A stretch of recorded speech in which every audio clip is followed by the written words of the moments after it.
Woo! Yes!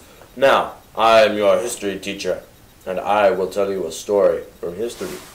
It all begins in 1791, after the dinosaurs. Well, back in the day, there were Federalists and there were Republicans.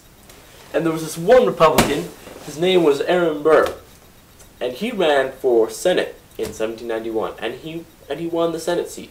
But he also took out a certain senator who was the father-in-law of Alexander Hamilton.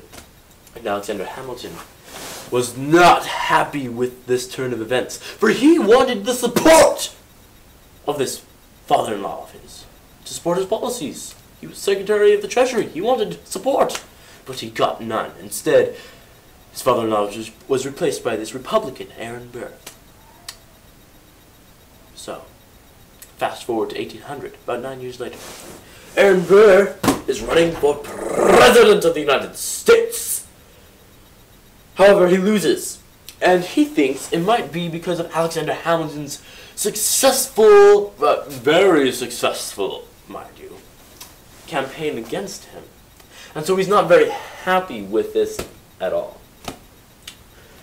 So, fast forward again to 1804, about 4 years later, and Aaron Burr is now running for governor of New York. New York, yes. The state of New York. However, he is beaten. He's crushed. He is flattened by his opponent. And he also believes again that this is because of his very good friend, Alexander Hamilton. Actually, they're not good friends. Actually, they hate each other with a passion!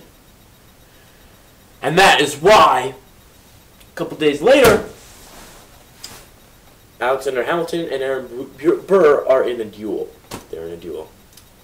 What actually happened to cause this duel is that Alexander Hamilton somehow made some comments about Aaron Burr and how he despised him at some dinner party, it seems.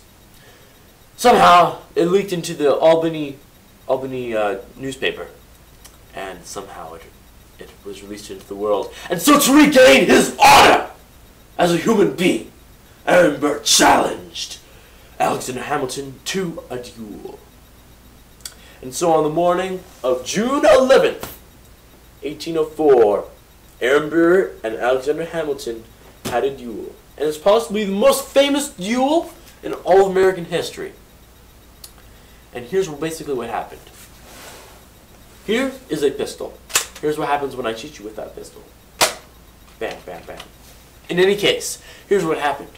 So they drew their guns and they loaded them, and then they were like, "Ah!"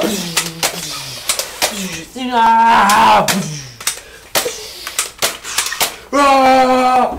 And then Aaron Burr on the other side, basically, he was all defensive.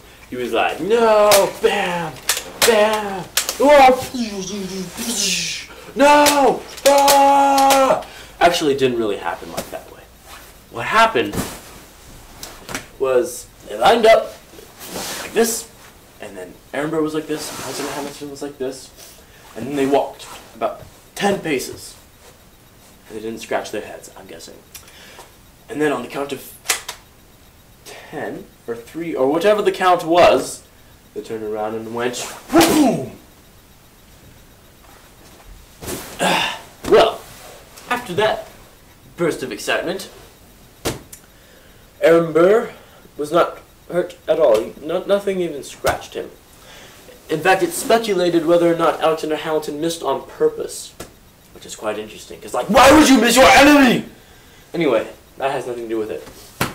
In any case, Aaron Burr's bullet pierced Alexander Hamilton through his liver.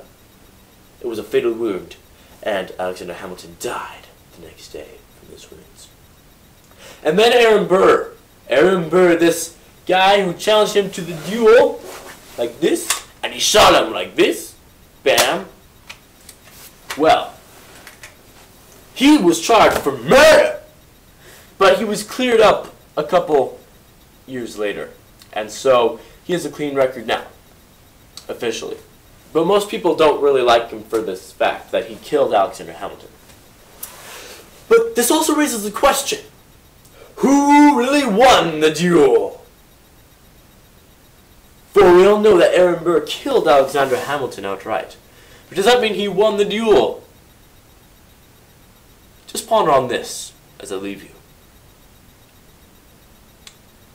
Who has their face on the $10 bill today? That is all. Thank you.